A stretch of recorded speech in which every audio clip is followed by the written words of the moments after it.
Yan, isang mapagpalang araw pong muli sa inyong lahat mga kaibigan. Tulad po ng aking sinabi nung nakaraan, mas maigi na tayo po ay mag-text and talk o mag-aral po ng banal na kasulatan kaysa po tayo ay mag-TikTok. Ano po? Sapagkat mas nalulugod ang Panginoon na tayo po ay nakikisangkot sa gawaing ipalaganap ang Ebanghelyo sa buong sanlibutan. Yan po ang misyon ng bawat isang tao na kumikilala at tinanggap na ang ating Panginoong Hesus. Sila po ay tagapaghatid na ng balita tungkol sa banal na kasulatan. Ano po mga minamahal kong kapatid, ang ating pong pinag-aralan nung nakaraan ay mayroon pong kinalaman sa 10 utos ng ating Panginoong Diyos. Nakita po natin ayon sa mga talatang atin pong binasa na ang 10 utos ay umiiral na noon pa man ng paglalang. Hindi pa man ito isinusulat sa 2 tapyas na bato. So ngayon, ang ating pong pag-aaralan mga minamahal kong kapatid ay ang pagkaing dapat kainin. Alam niyo po mga minamahal kong kapatid na marami na po tayong video na ginawa tungkol sa pagkain, pero mas maigi po na alamin natin ang pagkain na dapat natin kainin na kung saan yun talagang ipinapahintulot ng Diyos na dapat pong kainin ng tao. Sapagkat marami po ang mga nagtatanong, pwede na anyang kainin sa panahong Kristiyano sapagkat nalinis na ang lahat ng bagay.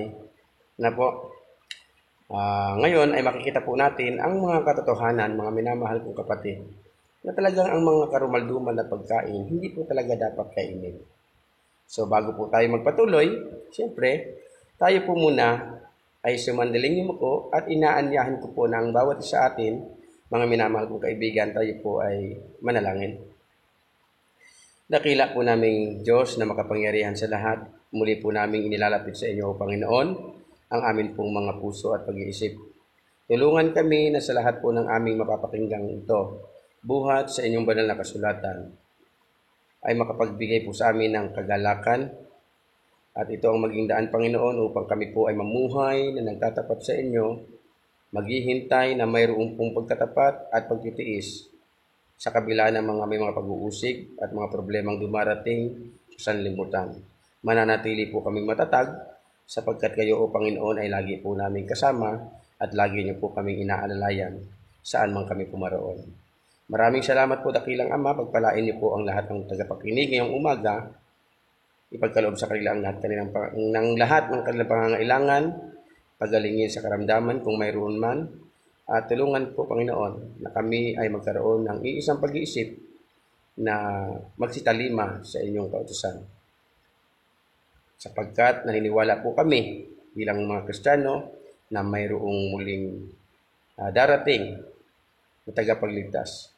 Darating ang aming Panginoong Hesus na siya pong magkakaon sa amin upang dalhin doon sa langit na bayan na inyo pong inihanda para sa amin.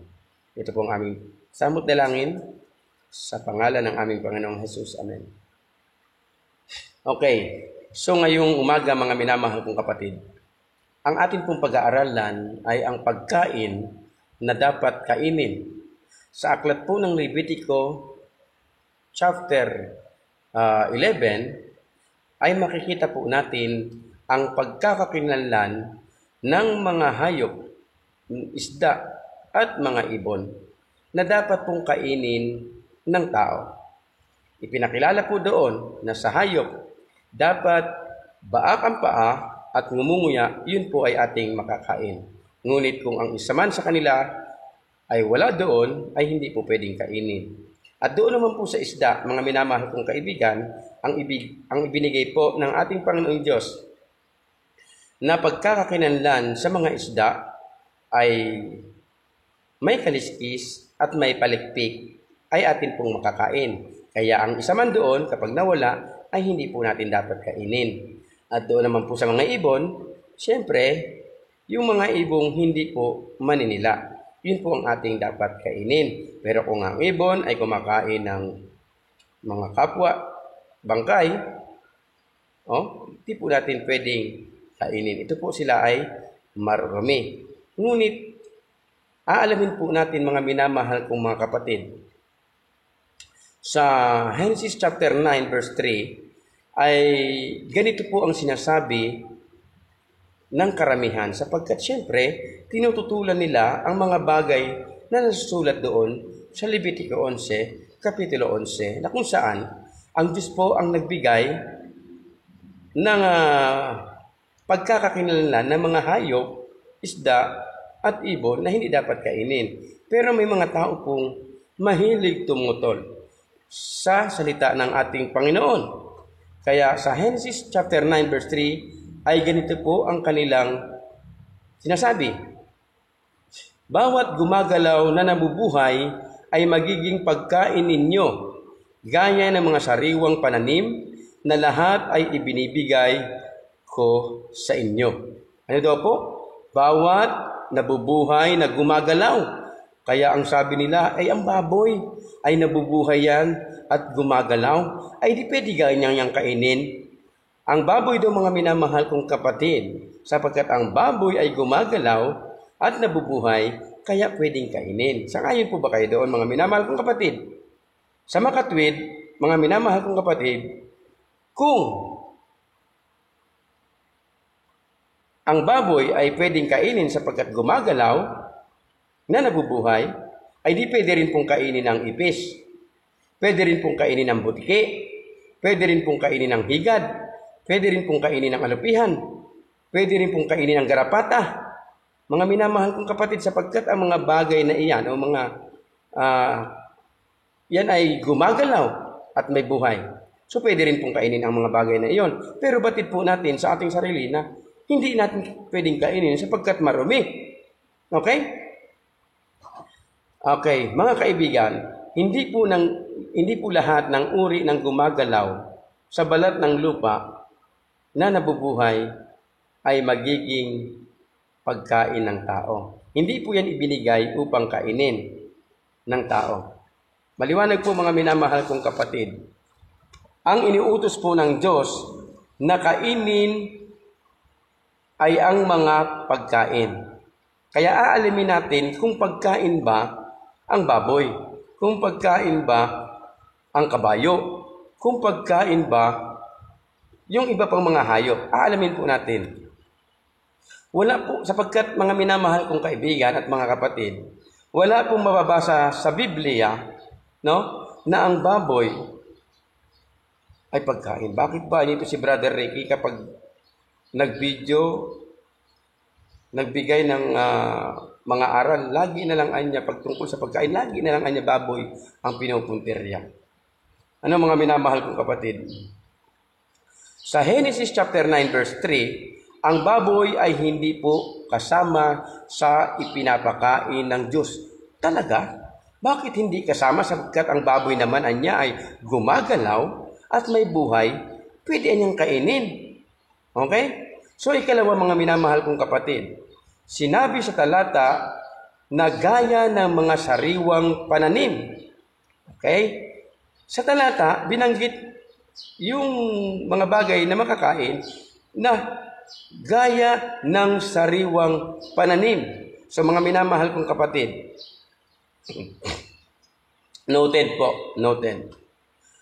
Hindi lahat po ng sariwang pananim ay pagkain.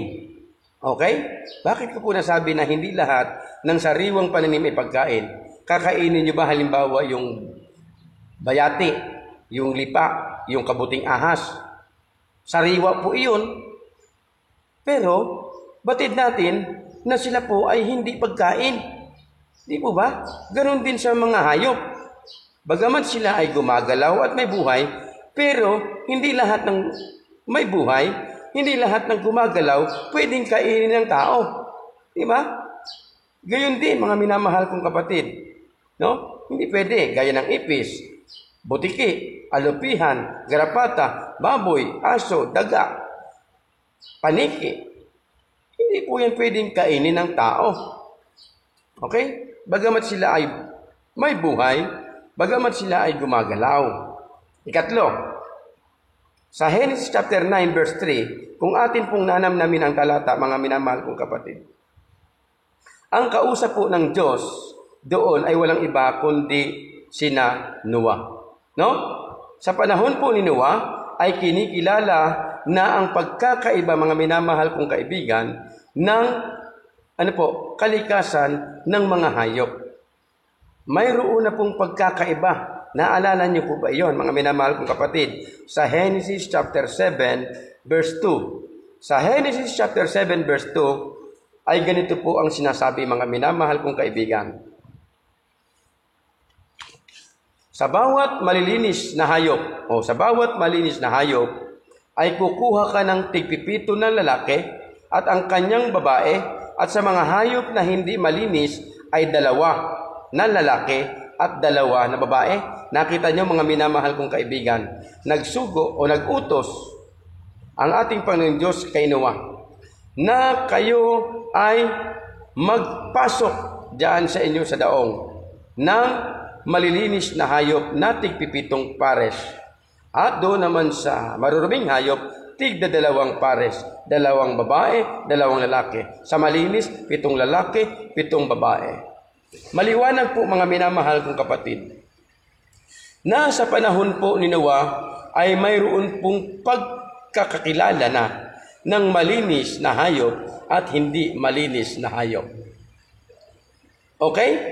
So malinaw, mga minamahal kong kapatid, sa Genesis chapter 7, verse 2. Ipinapakain ba, ang tanong, mga minamahal kong kapatid, ay ganito. Ipinapakain ba ng Diyos ang hindi malinis? Kaya mga kaibigan, kung tayo ngang tao ay ayaw po nating pakainin ang ating mga anak ng hindi malinis na pagkain, ang Diyos pa kaya ang magpapakain sa kanyang minamahal na mga anak ng maruruming pagkain? Kaya tunay na hindi po ipinapakain sa atin ang marurumi, mga minamahal kong kapatid at kaibigan. Katunayan, pagkatapos na ibigay po ng Diyos kay Noah ang instruction tungkol sa pagkain sa Genesis chapter 9 verse 3, ang kinakain po ng mga sinaunang tao, mga minamahal kong kapatid, tulad ni Abraham, ni Isaac at ni Jacob, ay makikita po natin dito sa banal na kasulatan kung sila po ay kumain ng maruruming hayop katulad ng baboy at ng daga, ng aso, ng kabayo at ng ano paman. Kundi tingnan po natin ang kanilang kinakain. Kung titingnan po natin ang aklat ng Genesis, mga kapatid, sa Genesis chapter 18, verse 7 and 8. Genesis chapter 18, verse 7 and 8, makikita po natin na ang kinakain o ang kinain ni Abraham ay tinatawag na guya o baka. Pag sinabi pong guya, ito po yung mga baby. Hindi ko po alam, pero baby yata yun. Babying baka. Ayan. Basahin po natin sa verse 7 ng Genesis chapter 18. At tumakbo si Abraham sa bakahan at nagdala ng isang bata at mabuting guya. Guya. At ibinigay sa alipin at siya'y nagmadali upang lutuin. Nagmadali ang aliping ito. Upang lutuin ang ibinigay nitong si Abraham na guya. At siya'y kumain, sa verse 8. At siya'y kumuha ng mantikilya at ng gatas at ng guyang niluto niya at inihain sa harapan nila. At siya'y tumayo sa siping nila sa lihim ng punong kahoy at sila'y nagsikain. Ano po yung kinain nitong si Abraham, mga minamahal kong kapatid? Ano po ang kanyang kinain? At ang kanyang ipinaluto sa kanyang alipin? Walang iba kundi ang guya o baka. At kanilang pinagsalusaluhan ang guya o bakang ito.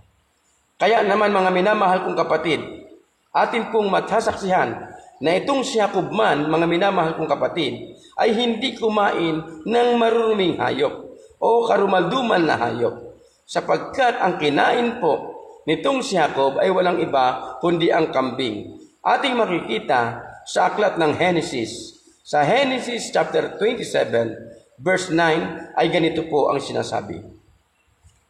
Pumaroon ka ngayon sa kawan at dalhin mo rito sa akin ang 2 mabuting anak ng kambing. At gagawin kong masarap na pagkain sa iyong ama ayon sa kanyang ibig. Kita mo mga minamahal kong kapatid? Kambing. Kambing po mga minamahal kong kapatid ang inihain sa kanyang ama. At sa Genesis chapter 27 verse 31 ay ganito naman po mga minamahal kong kapatid. Ang kinain ni Isaac ay walang iba kundi ang usa. Okay? Kita po natin, si Abraham kumain ng guyang baka. At ito namang si Jacob, ang kinain po niya ay kambing. Baby rin. Bakit kaya mahilig sila sa baby? Malambot po kasi yung laman ng mga baby, no? Okay. At sa Genesis, mga kapatid, 27 verse 31, si Isaac naman, ang kanya pong ipinaluto, ang kanya pong kinain ay usa. Hindi pa ako nakatikim ng usa, kung ano po yung lasa ng usa. Ano po? Okay, basahin po natin. At siya may gumawa ng masarap na pagkain at dinala niya sa kanyang ama at sinabi niya sa kanyang ama, bumangon ang ama ko at kumain ng usa ng kanyang anak upang basbasan ako ng iyong kaluluwa. Mga minamahal kong kapatid, pinaglingkuran ng kanyang anak ang kanyang ama upang basbasan siya. Mga kapatid, hindi lamang pala sa panahon natin ngayon, mga minamahal kong kapatid, hindi pala sa panahon lamang noon, tayo dapat naglilingkod sa ating mga ama, mga anak. Kayo man mga anak, dapat ang inyong ama ay pinaglilingkuran din ninyo. Sapagkat mabuti sa paningin ng Panginoon na ang anak ay naglilingkod sa kanyang ama o sa kanyang ina. Di po ba? Maliwanag po mga minamahal kong mga kaibigan na malilinis na mga hayop ang kinain po nila matapos iutos kay Noah ang pagkain tungkol sa mga hayop. Kaya yung sinabi ng Panginoon, magpasok ka ng tigpipitong malinis na hayop at tigdadalawa lang sa marumi, sapagkat kaya pala mas marami ang malilinis sapagkat magiging pagkain ng tao. Walang mababasa mga minamahal kong kapatid sa aklat ng Genesis o sa panahong namagitan po kina Noah at kay Moses na ang mga tapat sa Diyos, mga kapatid, ay kumakain ng mga hindi malinis na hayop. Ang lahat po ng mga nagtatapat sa Diyos, ang kanila pong kinakain ay malilinis na hayop lamang. Tanong, bakit po nilalang pa ang mga hayop kung hindi lang makakain? Ang sabi ng mga pilosopo, bakit pa nilalang ang mga hayop kung hindi rin lang pala makakain? Mga kapatid, ang sabi ko nga, sa binasa po natin, kung babasahin ninyo ang Levitico 11, Kapitulo 11, ay in-indicate po doon yung pwedeng kainin at hindi pwedeng kainin. No? Kasi mayroon pong marumi, mayroon pong malinis. Ang marumi, hindi po natin pwedeng ipasok sa ating katawan kasi po ang ating katawan ay sisirain na mga bagay na marumi na ating ipapasok sa atin pong katawan. Kaya sinabi po mismo ng Diyos, mga minamahal kong kaibigan at kapatid, sa Deuteronomy chapter 14, verse 3, huwag kang kakain ng anumang karumaldumal na bagay. Yan po ang pagkakasabi ng ating Panginoon Diyos sa aklat ng Deuteronomy chapter 14 verse 3. Huwag kang kakain ng anumang karumaldumal na bagay. Mga minamahal kong kapatid, bakit pa naman nilalang ang mga hayop sapagkat ito po ang karamihang katanungan ng tao? Bakit nga ba nilalang pa ang mga hayop? Kung hindi naman ipapakain. Tatandaan po natin mga minamahal kong kaibigan, ang mga mahayop ay hindi lahat pwedeng kainin. Ang makakain, siyempre makakain. Ang hindi pwedeng kainin ay may mga tungkulin. Ano yung kanilang tungkulin, mga minamahal kong kapatid? Kagaya po ng aso. Nilikha sila hindi para kainin ng tao o ipakain ng Diyos sa tao, kundi sila ay nilikha sapagkat mayroon po silang tungkuling gaganapanian. No? Magiging katuwang ng tao sa sanlibutan ito. Sapagkat ang aso ay, ano po ang tawag diyan sa ibang salita? Bantay. No?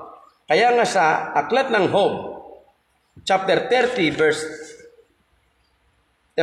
1, yan. Sa aklat po ng Job, inyo pong makikita. Basahin po natin ang aso, mga minamahal kong kapatid.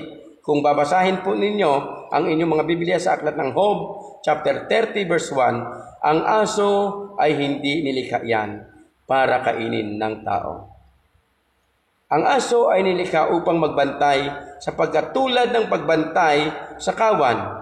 Ngunit ang aso ay hindi para kainin, mga minamahal kong kapatid. Ang aso tagapagbantay yan. Pansinin mo. Kung halimbawa mayroon kayong mga iniingat-ingatang mga konting kayamanan dyan sa inyong tahanan, hindi safe ang inyong tahanan, maglagay ka ng aso, alam mo kung may tao. Kasi aaw-aw yan. Ano po? Sa Ezekiel 38, mga minamahal kong kapatid, buksan po ninyo sa inyong aklat sa Ezekiel 38. Sa Ezekiel 38, verse 15, at sa ikalawang mga hari, chapter 7, verse 14, makikita po natin na kung bakit nilikha rin ang kabayo ay hindi para kainin ng tao. Ang kabayo ay para sakyan. Alam po natin yan. Noong unang panahon, usa ang kabayo. Wala pang mga sasakyan. Ano ba ang ginagawa sa mga kabayo? Transportasyon. Ang bilis ng pagdating mo kung ikinakabayo kaysa maglakad ka. At ano pa? Tagahila ang kabayo. Nilalagyan po yan ng karo, hinihila ng kabayo. Kaya hindi lang isa ang nakakasakay o dalawa, kundi mas marami pa. Lalo pat meron ka mga bagahe.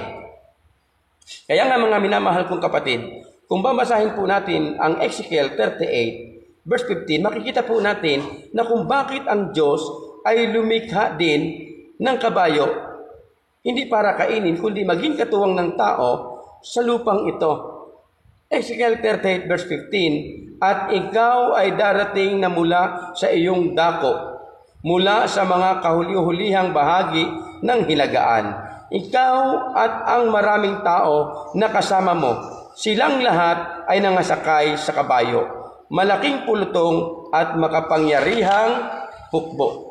Nakita mo mga minamahal kong kapatid, ang kabayo, nilikha ng Diyos upang maging katuwang ng tao magamit sa transportasyon. Hindi lamang isa o dalawa ang makakasakay kung nalagyan mo pa ng karuwahe. Kaya mga minamahal kong kaibigan, ipinakilala po sa atin na mayroong pagkain, mga hayop na pagkain, at meron din po mga hayop na hindi po dapat kainin. Ang purpose po ng mga hindi dapat kainin ay maging katuwang ng tao sa lupang ito. At sa 2 Hari, chapter 7, verse 14, ang kabayo, mga minamahal kong kapatid, tagahila yan. No? Nakapanood nga ako ng Fernando Po Jr. Mga minamahal kong kapatid. Basta nung siya ay nakabihag, ang ginawa niya, isinakay niya. No? Pinahila niya doon. Marami tayong mapapanood. Makikita tagahila talaga ang kabayo. Ang sabi mga kapatid sa ikalawang hari, chapter 7, verse 14 ay ganito. Sila nga'y nagsikuha ng 2 karo na may mga kabayo, at ang hari ay nagsugo na pinasundan ang hukbo ng mga taga-Syria, na nagsabi kayo yumaon at tingnan ninyo. So makatuwid, kita po natin na ang kabayo ay hindi lamang sinasakyan, maaring tagahila din po sila, mga minamahal kong kapatid, no? Ng mabigat na mga bagay. Kaya sa Mateo 21, verse 7, mga kapatid, at sa Genesis, chapter 42, verse 26, tatandaan naman po natin, mga minamahal kong kapatid, na yung asno ay sinasakyan. At ano pa? Tagapasan. yan po yung katungkulan ng asno. Kaya yung asno, hindi rin po natin pwedeng kainin. Sinasakyan at tagapasan din po ng mga kargamento ang asno. Hindi po upang kainin ng tao. Kaya kung babasahin po natin sa Mateo 21, ang talata ay 7, ay ganito po ang sinasabi. Mga minamahal kong kapatid, sa Mateo 21. Yan. Mateo 21, ang talata ay 7. At kanilang dinala ang babaeng asno at ang batang asno, at inilagay nila sa ibabaw ang mga ito, ang kanilang mga damit, at dito siya'y sumakay. Makita mga kapatid, nakita po natin ang katotohanan na yung asno hindi upang kainin, kundi ang asno ay ginawa upang maging sakyan. At sa Genesis chapter 42 verse 26, ang asno ay tagapasan, mga kapatid, ng kargamento ayon po sa talatang ito. Okay? Mas maganda na ating basahin. At kanilang pinasanan ng trigo ang kanilang mga asno, at sila yumaon mula roon. Ang asno, sinasakyan, ang asno ay pinapapasan ng mga trigo. Sila po ay katuwang ng tao. Saan man sila pumaroon, maaari ding maging katuwang kung mayroon po silang mga kargamento. Hindi upang kainin ang asno. Kaya nga sinasabi mga minamahal kong kapatid, sa aklat ng Lucas chapter 15 verse 16, ang baboy po mga minamahal kong kapatid ay tinatawag na scavenger. No, nakapag-English tuloy ako. Scavenger. Ang ibig pong sabihin, mga minamahal kong kapatid, sa wikang Kastila, ang scavenger ay basurero. Kayo po ba? Payag po ba kayo na kayo ay lumapit ng malapitan sa basurero? Karamihan po sa Pinoy, kapag may basurero, nagtatakip ng ilong. Bakit? Kasi yung dala ng basurero mabaho. Pero ang problema, hindi natin namamalayan excuse me, na yung basurero kinakain natin, sapagkat ang baboy ayon po sa Lucas chapter 15 verse 16 ay basurero o scavenger. Maraming tao ngayon, mga minamahal kong kapatid, na ayaw tumabi talaga sa basurero, ngunit kumakain naman ng basurero. Aba, mga kaibigan, ang mga baboy, basurero yan. Ang mga baboy, tagakain ng dumi yan, hindi para kainin. Iyan yung purpose ng baboy kung bakit ginawa iyan ng Diyos, upang kumain ng mga maruruming bagay sa sanlibutang ito. Mga basura ay kanilang kakainin, mga minamahal kong kapatid, hindi upang kainin. Kaya napakarumi ang baboy. Yak, napakarumi. Kaya nga sa Lucas 15, kung babasahin po natin ang talata ay 16, at ibig sana niyang mabusog ang kanyang tiyan ng mga ipa na kinakain ng baboy, at walang taong magbigay sa kanya. Mga minamahal kong kapatid, ito po isang kwento, alam po natin yan. No? Na isang taong nagugutom, gusto niyang kumain. Sapagkat ang baboy ay kumakain ng kumakain, pero walang magbigay sa kanya ng pagkain ng baboy. Mga minamahal kong kapatid, ang ipa na tinutukoy po dyan sa Lucas 15 verse 16 ay salin po sa inaangkop sa Pilipinas na ang tawag po din ay contextualize, mga kapatid. Ang salitang ipa sa talatang salin, mga minamahal kong kaibigan at kapatid, mula sa orihinal na salitang Griego na kreasyon. Yan po pala yun, mga kapatid. At ito'y tumutukoy sa gabalat ng prutas. Kapag sinabi pong ipa, mga kapatid, yan po ay tumutukoy sa mga balat ng prutas. Kayo po, kapag kayo ay kumain ng samut-saring mga prutas, saan nyo ilalagay ang inyo pong mga pinagbalatan? Sa basurahan.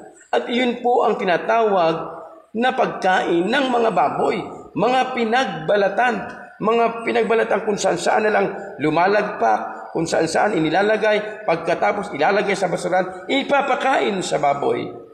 Minsan ang iba, ang basurahan inaabot pa ng 1 linggo, inaabot ng 1 buwan, inuud na, tapos kakainin ng baboy, tapos yung baboy kakainin natin.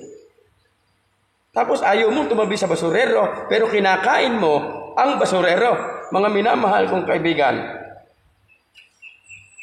tatandaan po natin, ngunit sa Lucas 15 verse 16, ang mga basurang balat ng karob ay kinakain ng baboy. Alam niyo po ba, mga minamahal kong kapatid, ito'y tumutukoy ang mga balat ng prutas na ito, ang ngalan nito ay tinatawag na karob. Tulad natin, ang mga balat ng prutas ay basura na at ito'y itinatapon sa basurahan. Okay, sa Lucas 15 verse 16 ay malinaw po, mga minamahal kong kapatid, na ang mga basurang balat na ito na tinatawag na karob ay kinakain ng baboy. Iyan ang nagpatunay na ang tungkuling ibinigay ng Diyos diyan sa mga baboy ay upang kainin ang mga basura.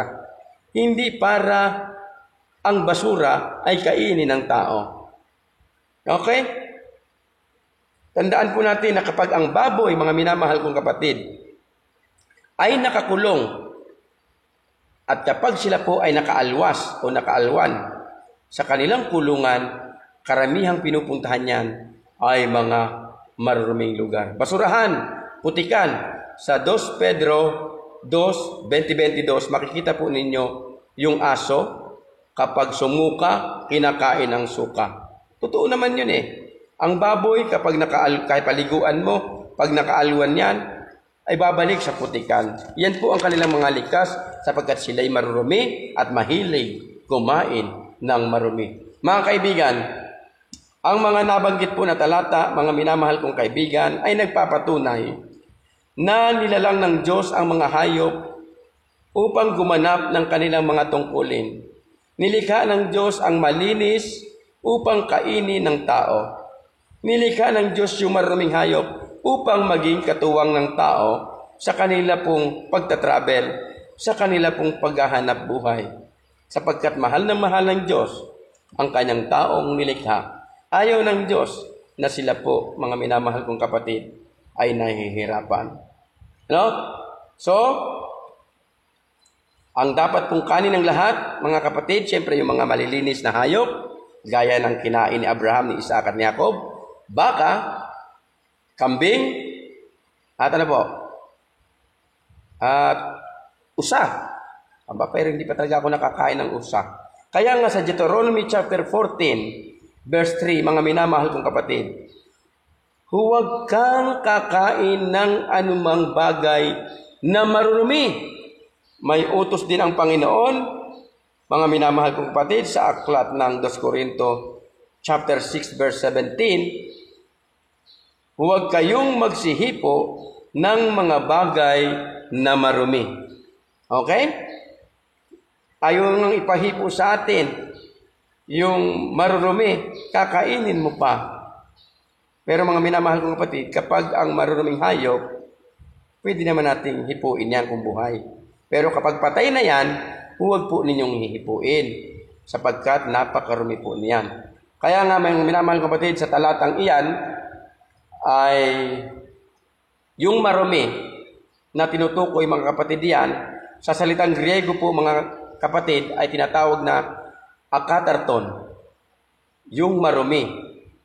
Sa wikang Hebreo, tinatawag po iyang akatarton, na ang salitang iyan ay ginamit sa Deuteronomy chapter 14, verse 8, yung salitang marumi po na akatartin. No? So marumi.